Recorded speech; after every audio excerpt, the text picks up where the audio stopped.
Ընդդիմադիր հիմնադիր խորհրդարան շարժման առաջնորդ Ժիրայր Սեֆիլյանի գործով կալանավորված եւ Նուբարաշնի բանտում արդեն կես տարի անցկացրած Ներսես Պողոսյանը 5 օր առաջ կրկին հացադուլ ու նաեւ ջրադուլ է հայտարարել։ Քրեակատարողական ծառայության մամուլի խոսնակ Գոռ Ղլեչյանն Ազատությանը փոխանցեց կալանավորի առողջական վիճակը բավարար է, նա գտնվում է Նուբարաշնի բուժմասում բժիշկների հսկողության տակ։ Մինչդեռ նրա փաստաբան Արայիկ Պապիկյանն, ով երեկ է տեսակցել Պաշտպանյալին, ասում է Պողոսյանը գտնվում է վատ վիճակում։ Շատ տկար վիճակում էր, շատ գունատ եւ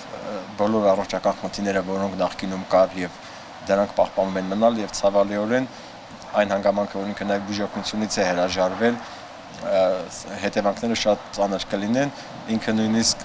անկեղծորեն խոստովանեց, որ 30-օրյա հացադուլը այնքան ծանր չէր իր համար, որքան մի քանի օրյա ջրադուլը։ Ներսես Պողոսյանը մեկ ամիս տևած հացադուլը դադարեցրել էր 17 օր առաջ։ Անցած ուրբաթ, երբ դատավոր Զարուհի Նախշքարյանը որոշեց եւս 2 ամսով երկարացնել նրա կալանքը, նա հենց դատարանում հայտարարեց հացադուլի եւ ջրադուլի մասին։ Փաստաբան Արայիկ Պապիկյանն Ազատության հետ զրույցում հայտնեց, որ դատավորը կալանքը երկարաձգեց 2 պատճառաբանությամբ։ Առաջինը, որ նա գտնվելով ազատության մեջ կխոչընդոտի նախաքննությանը, մինչդեռ նախաքննությունն ավարտվել է դեռ 2 ամիս առաջ եւ, ինչպես Պապիկյանն է նշում, անգամ քննիչն իր միջնորդության մեջ նման արտահայտություն չի արել։ Copy-paste իր նախորդ որոշումից տպավորություն էր, որ նույնիսկ հետամուտ չի եղել, չի էլ ուսումնասիրել, թե ինչ միջնորդություն է ներկայացել կալանքի ժամկետի երկարացման վերաբերյալ։ Երկրորդ պատճառաբանությունն ըստ փաստաբանի այն է, որ դատավորը հայտարարեց, թե այս գործով մի մեղադրյալ կա, որը հետախուզվում է եւ Ներսես Պողոսյանը հնարավոր է ազդի նրա վրա։ Պապիկյանը պնդում է, նման մեղադրյալ Սեֆիլյանի գործով չկա։ Հատուկ քննչական ծառայությունում մի մեծ ընդհանուր գործից, շատ մեծ ընդհանուր գործից, որտեղ կար շուրջ 62 մեղադրյալներ, նաեւ, եթե հիշում եք, դրանք միացվեցին, մի քանի գործեր միացվեցին։ Հիմա այդ ամբողջ մեծ գործից 7 անձանց մասով առանձնացել են եւ գործը պատրաստում են հանձնել դատարանի քննության, այսինքն եթե կան այլ անձինք,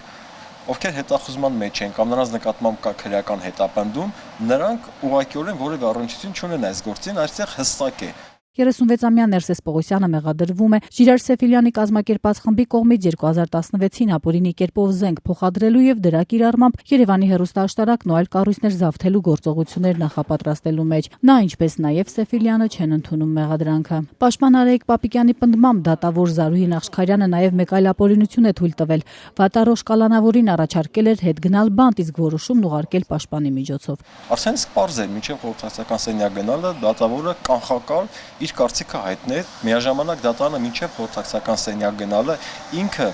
դեռ չգիտի ինչ որոշում պիտի կայացնի։ Բողոքի այս ակցիաների միջոցով Պողոսյանը պահանջում է ազատել իրեն կալանքից կնոջն ու անչափահաս երեխաների հոգսերը հոգալու համար։ Լիա Պողոսյանն ասում է, դատարանում կարողացել է ընդամենը մի քանի վայրկյանով տեսնել ամուսնուն։ Դատարան որ տեսանք, ահավոր էր վիճակը իրա,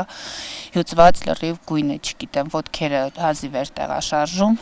Չի թողում գնանք այնտեղ, որ իրեն չտեսնենք, հանկարծ վատ լինենք։ Լիա Պողոսյանը երեկոյան հանդիպում է ունեցել գլխավոր դատախազի տեղակալ Դավիթ Մելքոնյանի հետ։ Պաշտոնյան խոստացել է հնարավորության դեպքում վերանայել գործը, բայց Մելքոնյանը եւս պնդել է դատավորի խոսքերը։ Որ նա կարող է խանգարել նախաքննությանը, չնայած ես չկարողացա իրենց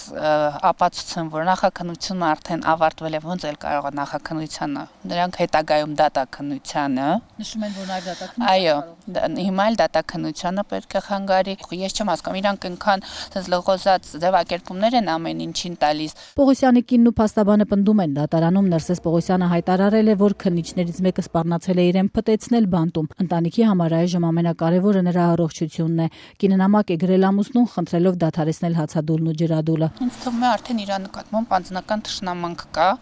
ոչ թե արդեն ալի սկզբանե է եղել, որովհետև մեզ եղանակային պայմաններից ելնելով մեզ թողեցին ֆոյեում սպասել դատարանի ու ես դրսից լսում էի դատականիստի ընթացքը։ Դատարանում ինքը հայտարարեց, որ քննիչ Մակինյանը այն ժամանակվա քննչական խմբի ղեկավարը իրան ասել է, որ 25 տարի պետքա փդցնի բանտում, իր բառերն եմ ուղղակի ցիտում։ Մեղադրանքը հաստատվելու դեպքում Ներսես Պողոսյանին սպառնում է 3-ից 8 տարվա ազատազրկում։